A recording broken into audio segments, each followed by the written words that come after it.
Hey, what's up everybody, Unicron the Planet Eater here with a video review of the real grade zaku 2. And I love the packaging on the real grades. It's very shiny and it's very eye-catching. If you saw this in the store, you would just buy it. It looks really good. And you can see how glossy it is. It's reflecting my camera, my lamp. But like mine is really badly scuffed, but I'm guessing it happened when it was shipped. I'm not really sure. Look around the packaging, you get some nice action poses.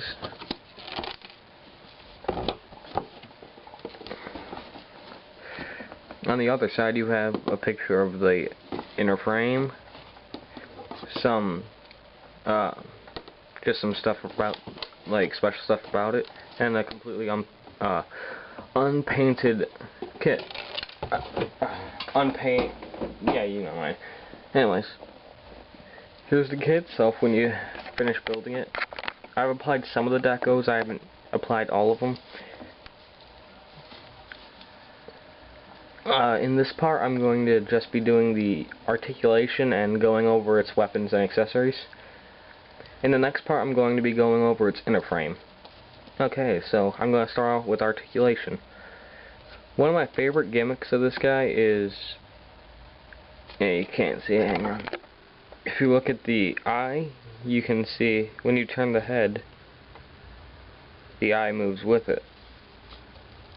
And I love that gimmick with this guy. It's very cool and it's pretty easy to assemble.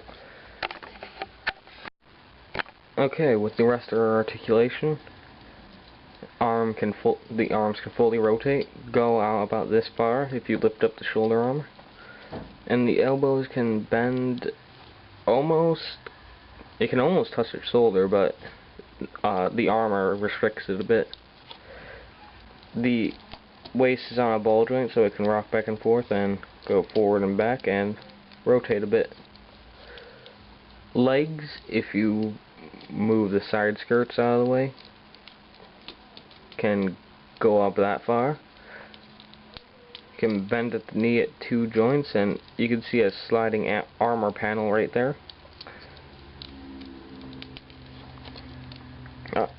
The front skirts and the side skirts tend to fall off a lot. That's one problem I have with the kit. The feet are on ball joints, so they can go up and down and side to side, rotate a bit, and the feet actually have a split in 3, so it can bend up, so you can get in some really good action poses. Okay, now some other gimmicks you have on the mobile suit itself is, if I can get it up, there we go, an opening cockpit. It's really dark in there though, and I'm not really sure if I'm going to be able to show it to you. Yep, there you go. You can see the pilot seat a bit. It's really hard to see. Even on 1 to 100 scales, the cockpits are really hard to see. But for other accessories, if I can get this guy to stand, there we go. You have a heat hawk, and one small gripe I have on this model, you have this really bright red backpack, and this is the only bright red piece you get on this entire kit.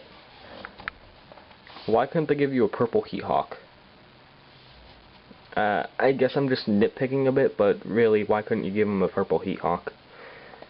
But the heat hawk, you can remove the blade, and I'm planning on painting the blade in a fluorescent orange and just popping it in whenever I have the Zaku using it. It can also be stored as this little clamp type thing like you see on like the newer Transformer figures.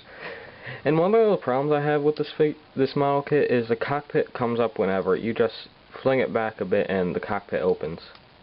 And it gets really annoying after a while. You have 3 places where you can plug in the heat hawk. In both of the side skirts and in the back skirt right here. I prefer to keep it on the side skirt though. Just my opinion though.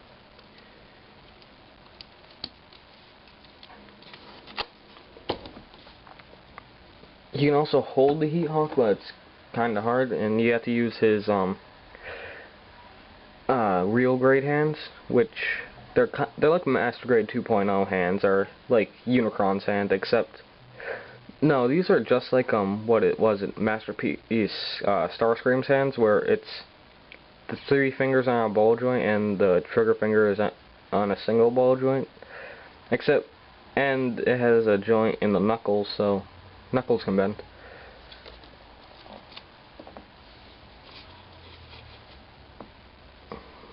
Oh, unfortunately, you can only hold the Heat Hawk in the, what is that? I think it's the right hand, because the peg is facing the right, and unless we want the Heat Hawk facing backwards, he can only hold it in his right hand.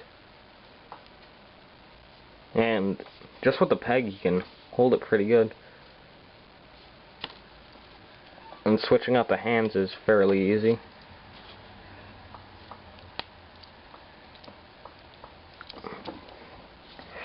Now, Shark can cut up some RX-78. The other accessory he has is the standard Zaku machine gun, and that's actually what's called in the manual. It's actually called the Zaku machine gun. You can hold this too. It has a little peg that flips out right here. If I can get it. There we go. Little peg flips out here. It can flip out on either side, so you can have it in the left or right hand. And then his final weapon is the what was it? Zaku Zaku bazooka. This is just the standard Zaku bazooka, but this is my favorite weapon to display him with. And I'm going to show you here, I'll show you my favorite pose to do with him with the bazooka. Hang on. This is my absolute favorite pose to put him in. It's just him kneeling down with his bazooka. I think it looks really sweet, but this is just my favorite pose to pose him in, though.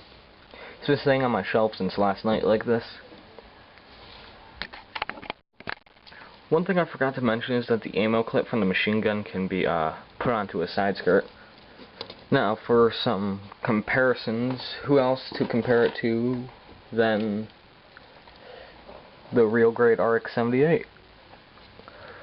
When you compare them, you can see, I built the Char Zaku first, and I thought that after building the real grade Gundam, I was like, he's really thin, wow. But it's just because of how the Zaku's armor is, but he does feel really thin when, if you built him first, he feels really thin. And the Zaku's actually a tiny bit taller than him, not counting his command antenna. Yeah, no, they're about the same height. It just looks like that.